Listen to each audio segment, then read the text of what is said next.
The globalists, who know that Obama is going to promote their plan, want to make him such a superhero that nobody will question what he's doing. They'll be so preoccupied with who he is, or where he is, or what he's saying, or what he's wearing, or something like that. The idea of making him into a celebrity is very valuable because that way people are less inclined to ask, what is he doing? So that's very useful to these people. Similar plans of social control have been continuously carried out by operatives of the Ford Foundation, who Obama has worked for over the last 30 years. Many of the strategies used to control populations were originally developed by Edward Bernays, who coined the phrase public relations. Bernays said that if you manufacture an authoritative figure who repeats the same messages over and over, that this will appeal to the masses' subconscious desires. Yes, we can.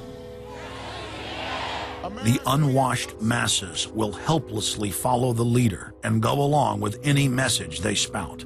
Yes, we can. Yes, we can. We shall overcome. Yes, we can. We will respond with that timeless creed that sums up the spirit of a people. Yes, we can. Thank you. Today, these exact techniques are being used with devastating effect against the general population. Obama is the latest version of 21st century mass mind control. The psych warfare engineers are counting on Obama to finish the plan they began decades ago.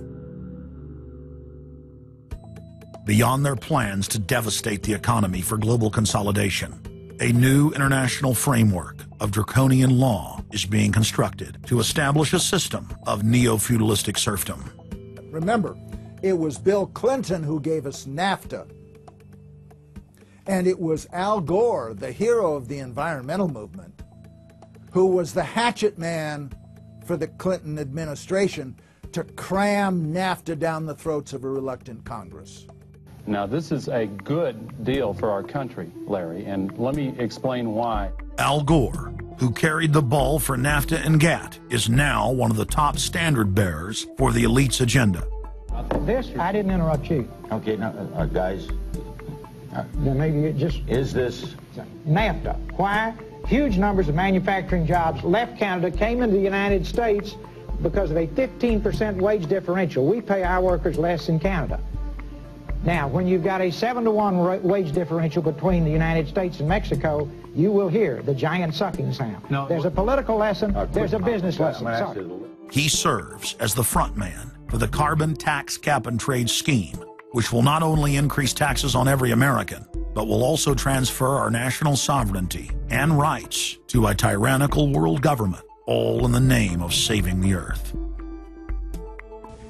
Is the legislation that we are discussing here today, is that something that you are going to personally benefit from? If you believe that the reason I have been working on this issue for 30 years is because of greed, you don't know me. I've been willing to put my money where my mouth is. Do you think there's something wrong with being active in business in this country?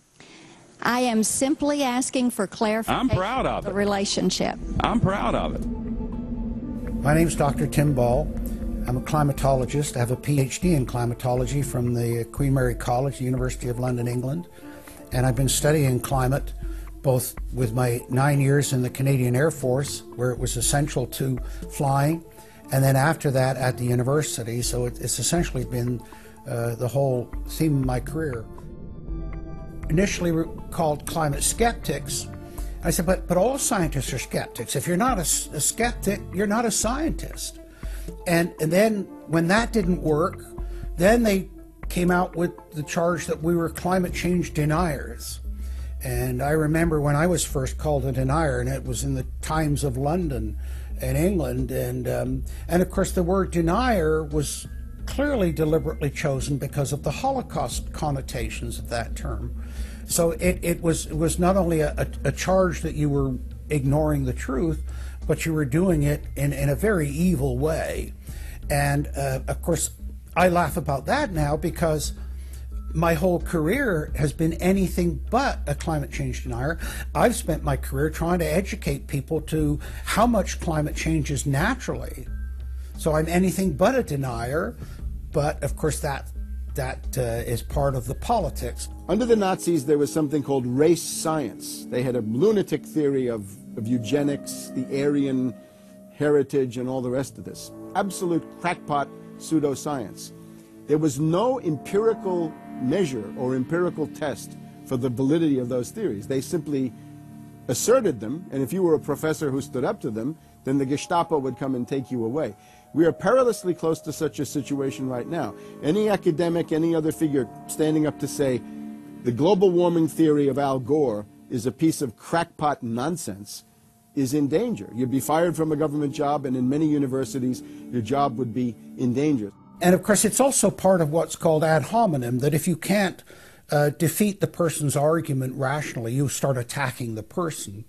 And we see that with these terms, and we see it with Al Gore calling them flat earthers. Congressman, you began by denying that there is a consensus on the science.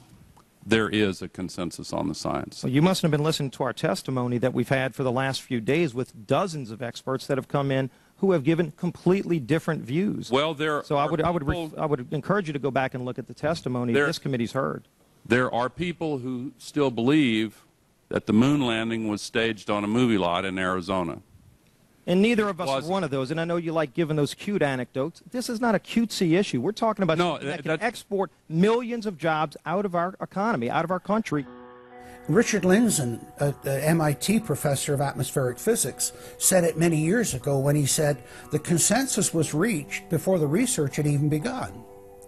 And then scientists like myself that stood up and said, hold on a minute, I got problems with this. Oh, paid by the oil companies, don't trust that guy. What the international scientific community is saying is correct. There is no legitimate basis for denying it. Now, you hear the consensus argument. Well, the majority of scientists. What they're always talking about is, and originally the IPCC was about 3,600 scientists, it's now down to 2,500. That's the people they're talking about. But when you look at it, most of them are bureaucrats. They're not scientists at all. And very, very few of them are actual climate experts. Now, the consequences of that, and whether that's because of man-made CO2, I think are debatable. If CO2 is not causing the climate change, what is? What are the major driving factors? And so they're essentially the ones that are left out by the Intergovernmental Panel on Climate Change. It's unbelievable to me that they can come out and ignore the sun. I mean, everybody knows the sun goes in, it gets cool. You notice that, right? You have an eclipse, the temperature drops, and the birds start to get excited and so on. And when you look at the seasonal changes with the sun, how you can suggest that the sun is not a factor is really quite remarkable. Giving us false scientific information is not going to clean up our environment. Speaking with a lot of promises and innuendo is not going to help clean up our environment. The globalists have co-opted the environmental movement. There are a lot of real environmental problems we face, like genetic engineering, where they're splicing plants, animals, insects, you name it. Toxic waste dumping in the ocean. No one wants to breathe bad air or drink toxic water. But the global carbon tax has nothing to do with that. It's a tax literally on breathing. Go out on the street or talk to your friends, your neighbors. Ask them, hey, should we ban dihydrogen monoxide? It's bad for the environment. The average person will sign your petition calling for the banning of water. That's right. Dihydrogen monoxide is water. It's the same thing with table salt, sodium chloride. And that's exactly what the establishment is doing with carbon dioxide. Ooh, dioxide. It has this scary sounding name. But the truth is, it's one of the 4 elements of life on this planet. Oxygen, carbon dioxide, water, and sunlight. And if the establishment can tax and list as a toxic waste one of those basic 4 building blocks of life, carbon dioxide, they can regulate and control every facet of our lives and shut down any businesses that aren't part of their New World Order. The idea that carbon is a pollutant is essentially a way of saying that humanity is a disease or a cancer that ought to be wiped out. Genocide. People have argued in this environmental coterie around Obama, around Holdren, the theoretician of de-development, who is now the science advisor of the White House, really the anti-science advisor. They've argued that babies are carbon monsters, carbon machines, and that every time you breathe out carbon dioxide, you're part of the pollution of the planet. This is an absolutely anti-human doctrine. They use the environmental movement to promote their real agenda, which is globalization and federalization and power.